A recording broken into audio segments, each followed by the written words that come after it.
রুগী টুগী কিছু অসুবিধা হলে এই তো যেতে পারছেন না, নিজেরা হাঁটা চলার খুব কষ্ট হচ্ছে। আর একটু রাস্তাটা একটু বাগিয়ে দিলে ভালো হয়।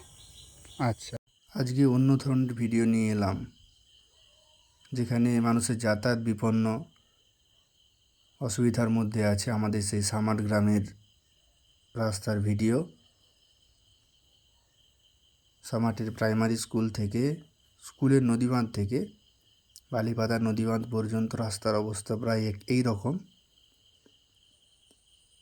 আমরা শুনে নেব গ্রামবাসীরা কি চাইছে। চলুন শুনে নেওয়া যাক।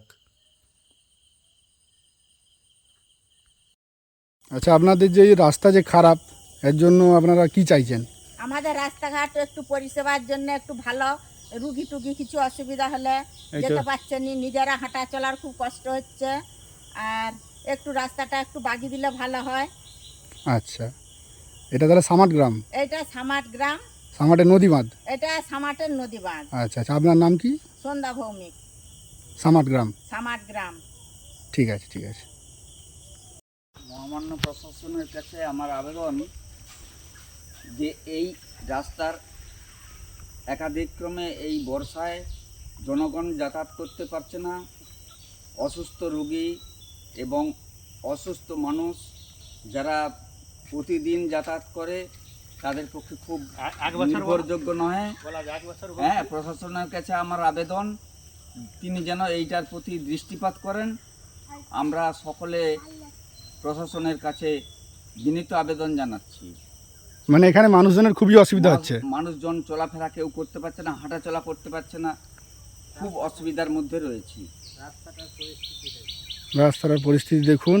আপনি রাস্তার পরিস্থিতি দেখুন এবং হচ্ছে যে জনগণ যাতে সুষ্ঠুভাবে চলাফেরা করতে পারে তার জন্য আপনার কাছে আবেদন জানাই যে আপনি দৃষ্টিপাত করে এই রাস্তাটা দেখে রাস্তার সুব্যবস্থা করুন এবং এটা যাতে তাড়াতাড়ি মঞ্জুর হয় তার ব্যবস্থা করুন।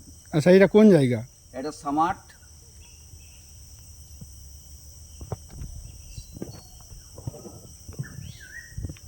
আপনার নাম কি? উত্তম পাত্র। আর এটা সামাট স্বর্ণকার পাড়া। সামাট স্বর্ণকার পাড়া। দেখুন রাস্তার অবস্থাটা দেখুন।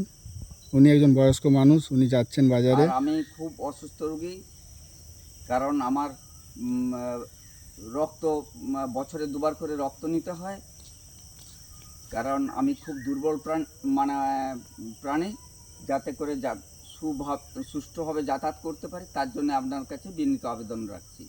ঠিক আছে, রাস্তাটা দেখুন।